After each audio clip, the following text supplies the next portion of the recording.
Assalamualaikum warahmatullahi wabarakatuh. Salam sejahtera, salam om swastiastu, namo buddhaya, salam kebajikan. Baik teman-teman, pada kali ini saya akan menerangkan tentang penyelesaian sengketa konsumen kasus e-commerce internasional. Yang pertama, apa itu penyelesaian sengketa konsumen? Sengketa konsumen e-commerce internasional merujuk pada upaya untuk menyelesaikan perselisihan yang muncul akibat transaksi perdagangan daring atau perdagangan online antara konsumen dan pelaku usaha yang berada di negara yang berbeda. Sengketa ini seringkali timbul karena berbagai alasan seperti ketidaksesuaian barang atau jasa yang diterima konsumen, pengiriman yang lambat, dan kualitas produk yang tidak sesuai, seperti itu. Adapun bentuk-bentuk e-commerce yang pertama yaitu ada B2B, yaitu business to business, transaksi antar perusahaan.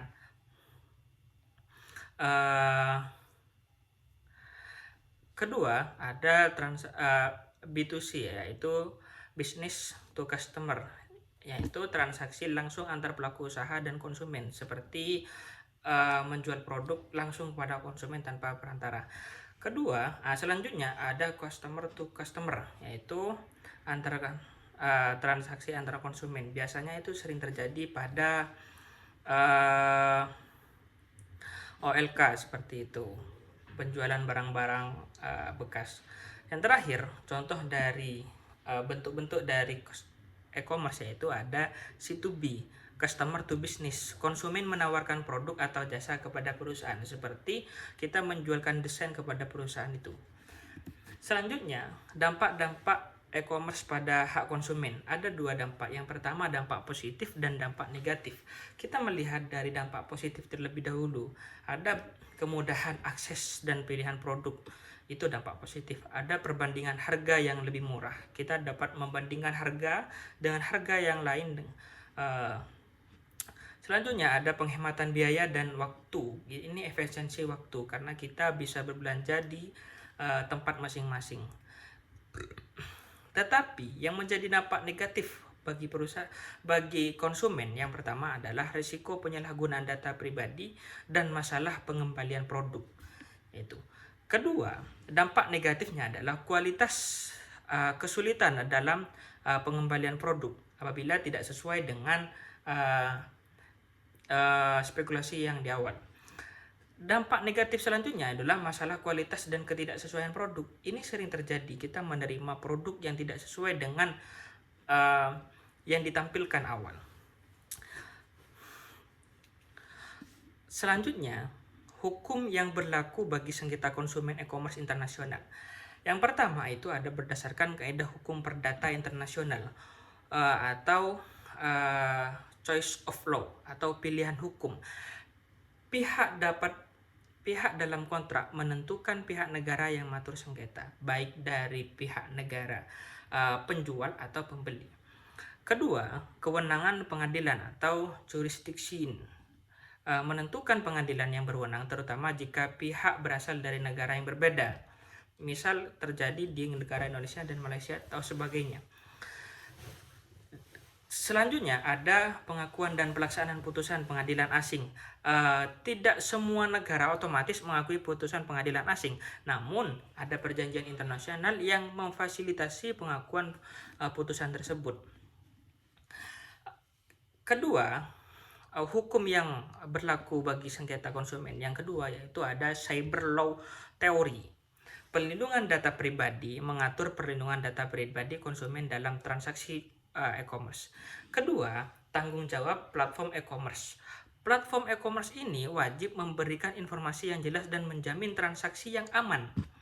Tidak ada spekulasi di antaranya. Selanjutnya adalah kontrak dan penyelesaian sengketa atau cyber law mengatur sahnya kontrak dan menggunakan ODR online dispute resolution untuk menyelesaikan sengketa. Itu sebuah sistem seperti itu.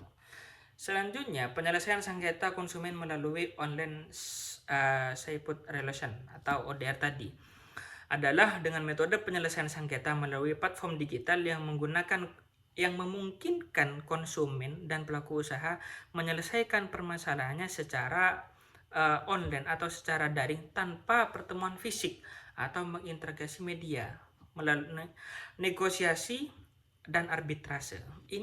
ODR ini adalah sebuah sistem yang mana menjadi platform bagi konsumen untuk menyelesaikan permasalahan dengan pelaku usaha. Ini tidak terikat oleh pemerintahan atau dan lain sebagainya. Kelebihan dari ODR ini adalah yang pertama, efisiensi waktu dan biaya, karena kita tidak harus bertemu secara langsung. Kemudian aksesibilitas global tanpa batasan geografis, karena ini melalui online, artinya tidak terbatas secara geografis. Kelebihan yang ketiga adalah fleksibilitas dalam memilih metode penyelesaian sengketa. Kita bisa melakukan negosiasi atau arbitrase. Kelebihan selanjutnya adalah tingkat keamanan dan kerahasiaan yang tinggi, seperti itu. Adapun prinsip etis dari ODR ini adalah yang pertama, harus mempunyai prinsip keadilan. Memastikan kesempatan yang sama bagi semua pihak, itu adalah keadilan. Kedua adalah ada prinsip transparansi, di mana proses yang jelas dan dapat dipahami, transparan. Ketiga, aksesibilitas, tersedia bagi semua pihak tanpa diskriminasi. Jadi tidak ada penggolongan ras, suku, dan lain sebagainya. Selanjutnya, prinsip yang keempat adalah independensi atau objektivitas, netralitas moderator dan arbiter. Kelebihan prinsip yang terakhir adalah kerahasiaan, menjaga informasi pribadi yang dibagikan, seperti itu. Adapun aktor dalam proses ODR ini adalah pihak yang bersengketa. Unsur-unsur yang ada dalam proses ODR ini adalah yang pertama itu pihak yang bersengketa, konsumen, yaitu konsumen dan pelaku usaha. Kedua, ada mediator, pihak ketiga yang membantu mencapai kesepakatan. Unsur yang ketiga yaitu selanjutnya arbiter atau memberikan keputusan yang mengikat jika mediasi gagal. Kedua, selanjutnya adalah platform ODR, fasilitas digital untuk proses penyelesaian.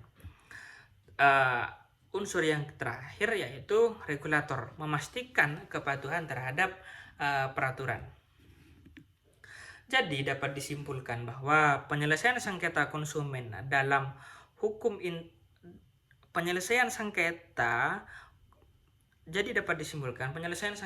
konsumen dalam e-commerce internasional adalah menghadirkan tantangan yang kompleks karena perbedaan sistem hukum antara negara dan transaksi yang melibatkan berbagai yurisdiksi.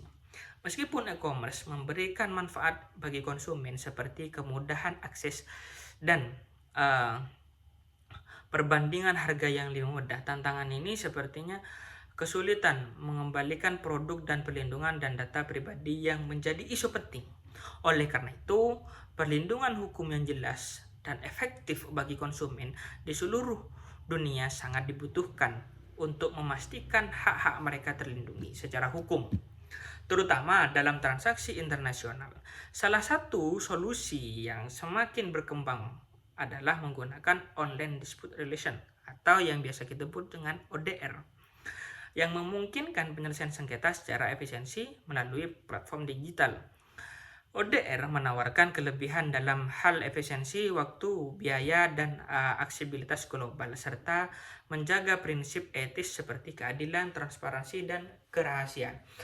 Untuk itu, negara di dunia perlu meningkatkan kolaborasi dan memastikan regulasi yang lebih kuat dalam penyelesaian sengketa e-commerce internasional guna melindungi konsumen dan memastikan pandangan digital yang lebih aman dan adil bagi semuanya. Seperti itu, teman-teman. Mungkin itu yang bisa saya sampaikan dari penyelesaian sengketa konsumen e-commerce internasional. Kurang lebihnya mohon maaf dan terima kasih. Wassalamualaikum warahmatullahi wabarakatuh.